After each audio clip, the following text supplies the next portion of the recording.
Okay, so the next speaker, it's funny how life works out. Her name's Maggy Whitehouse, and I don't know where Maggie, oh yeah, Maggie's there. And Maggie came up to me as an opening gambit for a beginning of a friendship, said, "We have almost a similar background, so I wonder how much we're going to hate one another."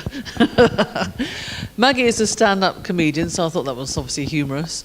She has a background in journalism, BBC, television, radio, and she told me that her last shift at the BBC was for the World Service on 9/11.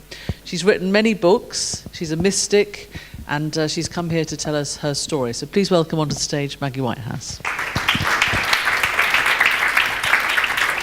I think I'm all right. Am I all right? Yes, I'm all right. Well, that's a nice way to start, isn't it? Hello, I'm Maggie, and this is my sock. And I'm very sorry about this, but I don't usually know what I'm going to talk about until the night before. You probably know that kind of thing before a workshop. About 1 a.m. I get you're going to talk about this, and you're going to bring in this, you're going to bring in this. And last night I'm lying awake, I'm staying at my mum's because I live in rural Devon, and I'm lying awake going, well, come on then. And they said, take a sock.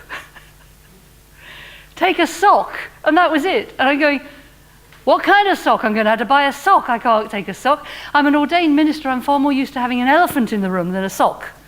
At least the sock will fit in my handbag. So I do not know how this pans out, but I have a horrible feeling that somebody wants me to pretend to be Nina Conti. You know Nina Conti? Right.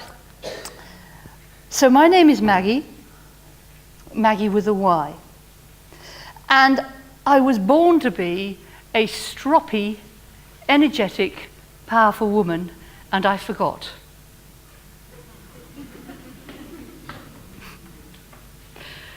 I've been extraordinarily successful in very many ways. The 9/11 story, things fall into my lap. People always say to me, things always work out for you, which was lovely. I've studied law of attraction for years. I've studied holistic health for years. And one of the things I'm working with right now is that I do not speak a negative word. I speak only of what I want, which of course makes it absolutely impossible for me to tell you about my healing story. However, I'm going to have a bit of a go without speaking a single negative word. I was a BBC journalist, I was a television presenter, I turned to healing after my first husband died with all the wrong reasons, because I wanted to make sure other people didn't have to suffer. You know that one. We've been talking about that one off and on all day, haven't we? And things worked out pretty well. I'm an author. I'm the kind of person who I would write a novel in the sand if I were shipwrecked on a desert island. I've actually had 17 books published now. And I adore to write, and I'm also a stand-up comedian, and as I'm an ordained minister, I just have to say to you, it's really great for me to be able to talk to this many people in the room on a weekend. Because generally, if I'm talking to this many, all of them are depressed and one of them's dead. So this is extremely exciting for me. So life has been really good to me. I mean, when I was young, I had such interesting issues around self-esteem, reference David Hamilton. I never thought I'd get married at all. I've been married 3 times. That's cool, isn't it? First one died.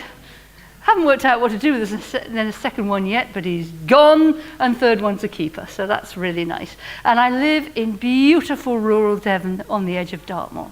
We did a sort of kind of semi-retiring thing two years ago, because we'd got our finances sorted, we were happy, and we thought, hey, we should start living the rest of our lives where we want to live the rest of our lives. And it isn't here. So we moved to Devon, and I go walking on Dartmoor every day with our 2 beagles, and I was so happy. And because they did say to me when I came in, don't talk about religion. Don't talk about religion, because I'm an independent Catholic priest. I'm not an interfaith minister, I'm an independent Catholic priest. There's 5 of us in the UK, there's less than 100 of us in the world, and we're very rare, we're not popular with popes.